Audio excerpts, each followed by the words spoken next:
अस्सलाम वालेकुम दोस्तों, की हाल चाल ने जनाब। तुसीं वेखदे पे हो देश पंजाब टीवी ते मैं तुहाडा मेज़बान मुहम्मद अफजल जोइया। दोस्तों सब तो पहले अपने चैनल नूं करो सबसक्राइब, बैल आइकन दा बटन दबाओ ताकि साडी लेटेस्ट और बेहतरीन वीडियो तुहाडे तक बसानी पहुँच सके और तुसीं देखो सब तो पहले। दोस्तों डेली की निस्बत अज तुहाडे वास्ते एक फंडर झोटी की वीडियो लैके आए हैं। फंडर है नाड़े घर दी है, गब्बन होण नूं मसलन तैयार है। अज गब्बन हो जाए, कल हो जाए, जिवें मसलन भी इनू संडा फरावांगे गब्बन हो जाएगी।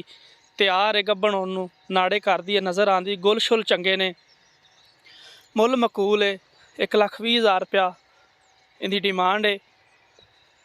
बाकी कैमरे की नज़र है वीरां दे सामने।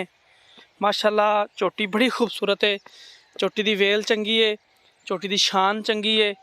माशाअल्लाह तैयार है, गब्बन हो जाएगी तकरीबन 10-15 दिन के अंदर अंदर गब्बन हो जाएगी। फिल वक्त फंडर हैगी है, फंडर करके देनी है। अगर किसी वीर नूं पसंद आए झोटी, राबता नंबर 0307 351 8578 साढ़े WhatsApp ईमो का नंबर हुंदा है। दोस्तों झोटी माशाअल्लाह घरेलू झोटी है, बड़ी खूबसूरत है। बाकी वीरां दोस्तों की नज़र है धुन्नी कौली तो बिल्कुल पा के अच्छी नस्लजात की झोटी है, फंडर है। माशाअल्लाह दोस्त पसंद करनगे। और कतरी कतरी सेरे झोटी नूं, बड़ी ही खूबसूरत झोटी है। वीरां दे सामने कैमरे की नज़र है, वीरां दी नज़र तो ओझल नहीं हैगी झोटी।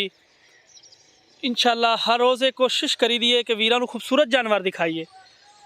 माशाअल्लाह इहो जिहे अनमोल हीरे घरे सामभ्या बन जाते हैं। माशाअल्लाह तुसीं देख रहे जे झोटी का ए पिछे जिहड़ा तुसीं चैक कर रहे जे हिसाब, झोटी ने पिछा नूं चड्डा कढ़ना है। माशाअल्लाह तक्कां लाएगी। दोस्तों वीडियो पसंद आए लाइक शेयर लाजमी करना। मिलांगे अगली वीडियो च। अल्लाह हाफिज़।